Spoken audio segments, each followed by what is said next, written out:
I am reading a book with my youngest daughter these days. There's one of the last chapters that we're reading together. There's a conversation between a living person and a zombie. And the zombie asks the living person, who knows more about life, living people or zombies?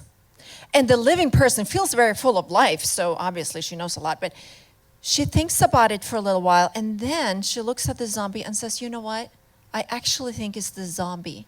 And the reason is because you have been alive, and then you died, or you kind of died. You didn't die, really. And so I'm actually here today as the zombie out of the presenters.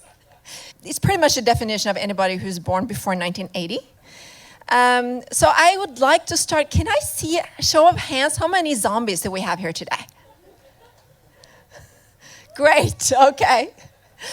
Well, actually, it turns out that when you do generational research, being a zombie can be very, very useful. Because there's a tendency, I've been doing this for about 15 years, and I get all these, Google alerts and all of these. I tend to get a lot of surveys and a lot of research and headlines, tons of generationally based headlines. And what they always say is like, this generation is like that, or this, or that.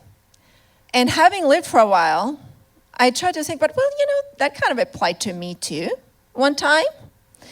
And it's because there are really two effects. And you really have to do some pretty rigorous research to know exactly if you're talking about an effect that is due to a generational change, and an effect which is simply due to the fact that you're a certain age or a certain life phase. So that's why it kind of helps, I feel, to be a little zombie-like sometimes.